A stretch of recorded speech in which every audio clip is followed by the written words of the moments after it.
이번 저널 미팅을 맡게 된 석상과정 이승호입니다.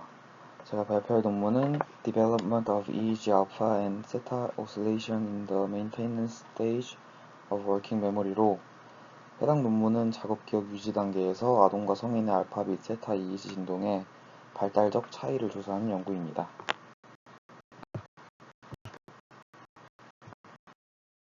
해당 논문은 Biological Psychology라는 저널에 기재가 되었고 해당 저널은 임팩트 팩터 2.7 Behavioral Science 분야의 Q1에 해당하는 저널입니다. 인트로입니다. 작업기억은 정보를 짧은 시간 동안 저장하고 동시에 조작할 수 있는 능력을 말하며 작업기억의 결손은 학습장애와 ADHD 등 여러 신경장애와 관련이 있습니다. 작업기억은 뇌 해부학 및 기능적 구조의 변화에 의해 아동기부터 청년기까지 크게 발전합니다.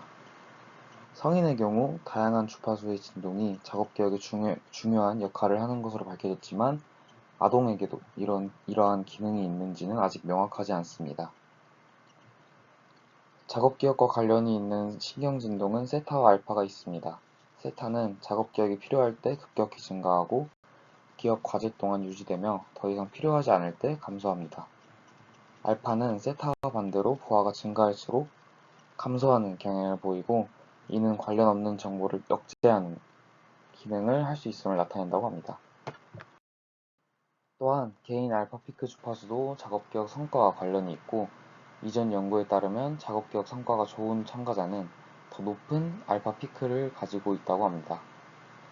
개인 알파 주파수는 인지적 요구에 따라도 변화하고 부하가 증가하면 개인 알파 주파수도 증가하는 것으로 나타났습니다. 세타 알파 리듬의 뇌 진동이 아동기부터 성인기까지 작업기억에서 어떻게 변하는지를 조사한 몇 가지 연구가 있는데 결과들이 명확하지 않다고 합니다. 일부 연구에서는 성인의 알파가 감소될 때 아동은 증가하고 아동의 알파 활동이 기억 부하에 따라 증가하지만 성인보다 일관성이 낮다고 합니다. 세타에 관해서는 다양한 연령대에 걸쳐 세타 동기화를 보여주는 연구가 있지만 기억 부하를 조작하지 않아 증거가 부족하다고 합니다. 결론적으로 작업기억 과제에서 세타 및 알파 밴드의 뇌 진동 발달에 관한 증거는 일관되지 않으며 추가 연구가 필요합니다. 이런 전통적인 고정 대역 접근 방식에 일관되지 않은 결과는 전력 스펙트럼을 주기적 및 비주기적 구성 요소로 구분하는 접근 방식으로 해결할 수 있다고 합니다. 전력 스펙트럼의 주기적 및 비주기적 구성 요소는 각각 작업기억에서 하는 역할이 다르고 이러한 접근 방식은 최근 작업기억 연구에서 제안된 방식이라고 합니다. 따라서 해당 연구에서는 작업기억의 유지 단계에서 연령에 따른 EEG 세타 및 알파 진동의 주기적 및 비주기적 성분의 차이를 조사했습니다. 저자가 세운 가설은 아동이 성인보다 비주기적 성분인 기울기와 오프셋 전력이 크고 주기적 성분인 알파 피크 주파수가 클 것이라고 가정했습니다. 본격적인 논문 소개에 앞서 주기적 성분과 비주기적 성분에 대해 간단하게 설명드리도록 하겠습니다. 보통 신호를 측정해서 FFT 분석을 진행하면 오른쪽 그림처럼 저주파수에서 큰 파워를 가지다가 고주파수로 갈수록 작아지며 알파에서 피크를 보이다가 다시 완만해지는 것을 많이 보셨을 텐데 이 신호가 주기적 성분과 비주기적 성분이 합쳐져 있는 모습입니다. 이걸 각각 분리하게 되면 왼쪽 그림처럼 주기적 성분은 특정 주파수에서 전력 스펙트럼이 두드러지게 높아지는 부분을 의미하는 피크 정보가 남고 비주기적 성분은 전체 주파수 스펙트럼에서 전력 수준이 얼마나 높은지를 나타내는 값인 오프셋과 전력 스펙트럼의 기울기 정보가 남습니다. 주기적 성분은 휴식 상태의 알파 피크, 인지와 관련된 세타 등과 같이 특정한 인지 기능 또는 상태와 관련이 있고 비주기적 성분은 뉴런 집단의 발화, 시냅스 전류의 통합, 신경 활동의 흥분과 억제 균형을 반영한다고 합니다.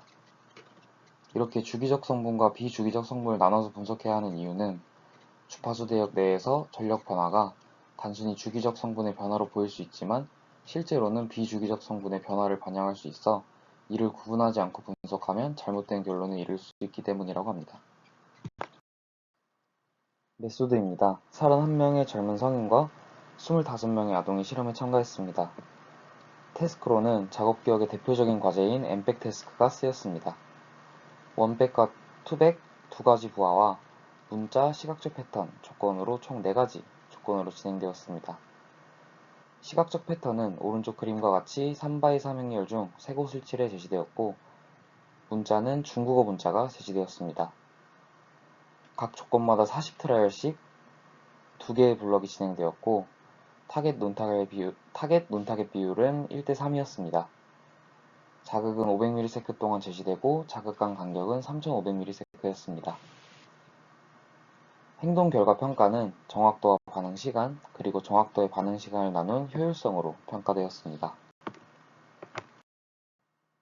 EEG는 텐텐 시스템에 의거한 128개의 채널로 측정되었고, 기준 전극은 CZ, 임피던스가 50kΩ 미만이 되도록 측정되었습니다. 샘플링 레이트는 500Hz였습니다. 전처리로는 0.1에서 70Hz로 밴드패스가 적용되고 50Hz의 노치 필터가 적용되었습니다.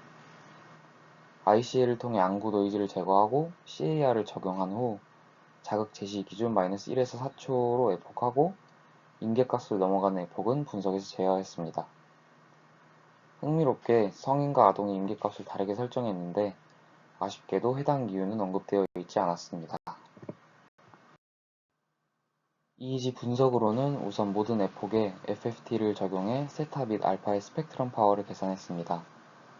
이후 스펙트럼을 주기적 및 비주기적 성분으로 분리해준 알고리즘인 F555F 알고리즘을 사용해 주기적 성분과 비주기적 성분으로 분리했습니다.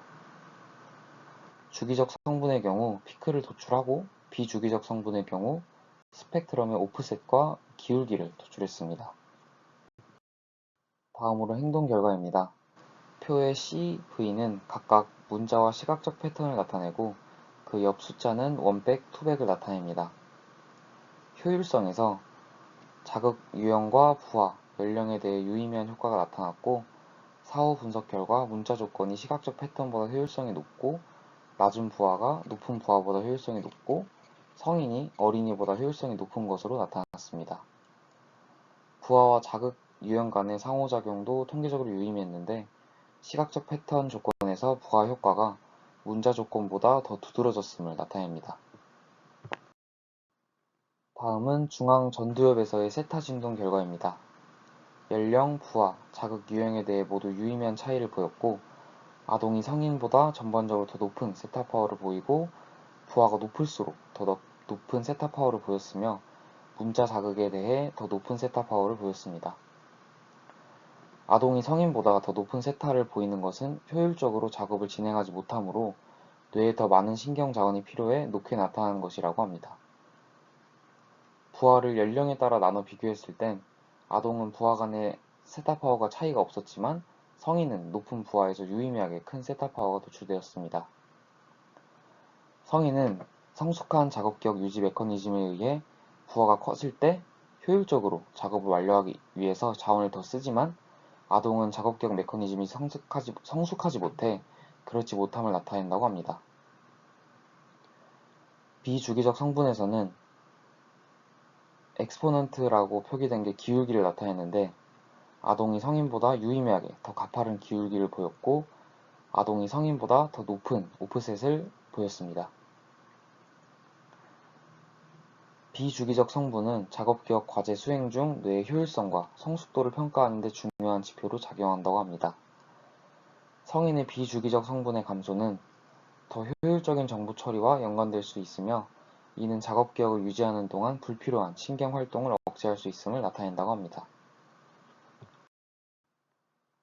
다음은 두정 후두엽 영역에서의 알파 진동 결과입니다. 피크 파워는 아동이 성인보다 유의미하게 높았고 부하가 높아지면 유의미하게 알파는 감소했습니다. 아동이 성인보다 높은 알파 피크 파워를 보이는 것은 아동이 성인보다 더 많은 신경 활동을 필요로 함을 나타낸다고 합니다. 성인의 알파 피크 주파수가 아동보다 유의미하게 높았으며 이는 아동이 알파 진동의 성숙도가 덜했음을 나타낸다고 합니다. 비주기적 성분에서는 아동이 성인보다 유의미하게 가파른 기울기를 보이고 유의미하게 높은 오프셋을 보였습니다. 이는 세타 결과와 유사하게 성인의 뇌가 더 효율적인 활동을 보이고 불필요한 정보를 억제하는 능력이 발달되어 있음을 암시하고 아동의 가파른 기울기로 보아 더 광범위한 주파수 대역을 활용해 효율적인 자원 분배를 못함을 나타낸다고 합니다. 마지막으로 결론입니다. 해당 연구는 아동과 성인의 작업기억 유지 중 뇌파 진동의 발달적 차이를 분석했습니다. 성인은 작업 부하가 증가함에 따라 중앙 전도엽 세타 전력이 증가하여 더 효율적인 작업기억 처리를 보이며 성숙한 인지 조절 능력을 나타냈습니다. 아동은 성인보다 세타 전력이 높지만 부하 증가에 따른 반응이 덜 명확하여 세타 진동의 기능적 성숙이 아직 이루어지지 않았음을 나타냈습니다. 알파 피크 주파수는 아동보다 성인이 더 높아 더 빠른 정보 처리 능력을 보이고 아동은 성인에 비해 더 낮은 알파 피크 주파수와 높은 오프셋을 보여 여전히 많은 신경 자원을 필요로 함을 보였습니다. 비주기적 성분은 아동이 전반적으로 높아 성인보다 효율성이 떨어지고 불필요한 활동을 억제하는 능력이 부족할 수 있음을 보여주었습니다. 해당 논문을 읽으면서 새로 접하는 분석 방법이다 보니 이해하는 데 다소 어려움이 있었지만 스펙트럼을 주기적 및 비주기적 성분으로 나누어 분석할 수 있음을 새로 알게 되어 유익했던 것 같습니다. 해당 논문에서 추후에 좀 더 보강되었으면 좋을 것 같은 부분은 부하를 원백, 투백뿐만 아니라 더 어려운 난이도도 포함해서 연구를 진행하면 좋을 것 같고 작업기억에서 주로 세타 알파가 대두되긴 하지만 베타 감마 대역도 관여하는 것으로 알고 있어서 주기적 및 비주기적 성분을 세타 알파 외에 다른 주파수 대역에 적용해 조사해보면 좋을 것 같다고 생각했습니다. 이상은 발표를 마치도록 하겠습니다. 들어주셔서 감사합니다.